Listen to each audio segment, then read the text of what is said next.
Hi friends, welcome back to our channel. ఈరోజు వచ్చేసి ఇంట్లో చాలా సింపుల్గా పన్నీర్ కర్రీ ఎలా తయారు చేసుకోవాలో చూసేద్దాం. ఇది మా తమ్ముడు చేసిన రెసిపీ. సో వీడియోలోకి వెళ్ళిపోదాం.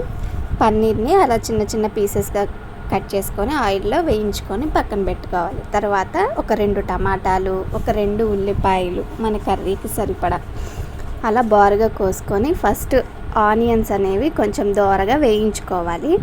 అందులో 2 బాదం పప్పు, జీడిపప్పులున్నా వేసుకోవచ్చు.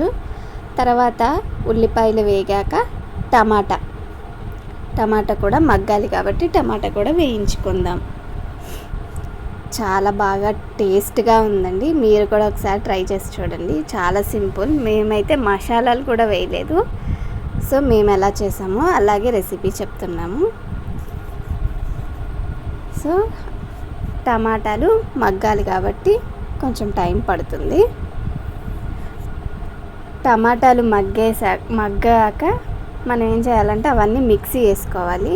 అది మిక్సీ వేసింది మా తమ్ముడు క్లిప్ అనేది తీయలేదు.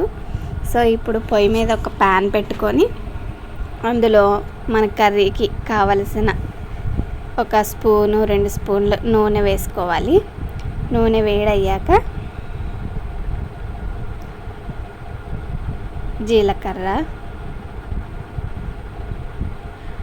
2 లవంగాలు, 2 ఇలాచి, మసాలా దినుసులు మనం ఏమేమైతే మసాలా దినుసులు వేసుకుంటామో అవి. మా తమ్ముడైతే 2 ఇలాచీలు, 2 లవంగాలు,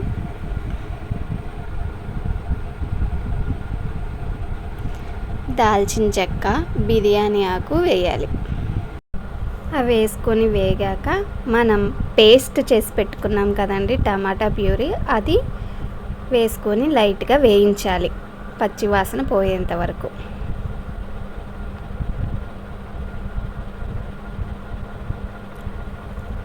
కొంచెం వేయించుకున్న తర్వాత అందులోనే మనం ఫ్రెష్గా తయారు చేసుకున్న అల్లం వెల్లుల్లి పేస్ట్ వేసుకొని అది కూడా కొంచెం వేయించుకున్న తర్వాత అందులోనే కొంచెం పసుపు, రుచికి సరిపడా సాల్ట్ వేసుకున్న తర్వాత టేస్ట్కి సరిపడా కారం, స్పైసీనెస్ అనేది ఎవరిష్టం వాళ్ళది. సో ఇవన్నీ వేసుకున్న తర్వాత మసాలాలు ఏమన్నా మీ దగ్గర అవైలబిలిటీగా ఉంటే వేసుకోవచ్చు. అంటే జీలకర్ర పొడి, ధనియాల పొడి, గరం మసాలా అవి మీ ఇష్టం వేసుకోవచ్చు. మేమైతే ఏమీ వేయలేదు. ఇంట్లో కొంచెమే గరం మసాలా ఉంటే అది వేసాం.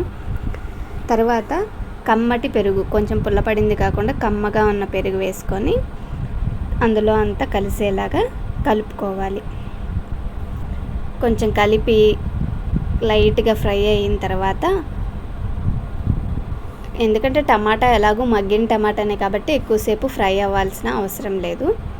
సో తర్వాత ఈ వాటర్ అనేవి మనకి థిక్గా కావాలా, కొంచెం లైట్గా లూజ్గా కావాలా అనేది ఎవరి అవైలబిలిటీని బట్టి వాళ్ళు వాటర్ అనేది వేసుకోవచ్చు.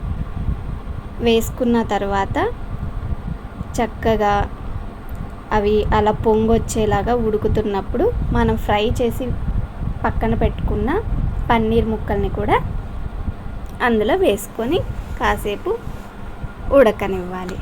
సో వీడియోని స్కిప్ చేయకుండా చూడండి. వీడియో కనుక నచ్చితే లైక్ చేయండి, షేర్ చేయండి, సబ్స్క్రైబ్ చేయడం మాత్రం మర్చిపోకండి. మా ఇంటి చెఫ్ మా తమ్ముడు సూపర్గా చేశాడు ఆ రోజు. మీరు కూడా ఒకసారి ట్రై చేసి చూడండి.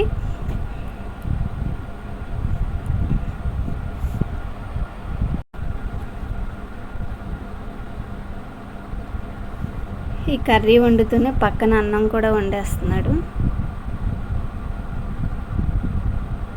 సో పన్నీర్ ముక్కల్ని అలా వేసుకొని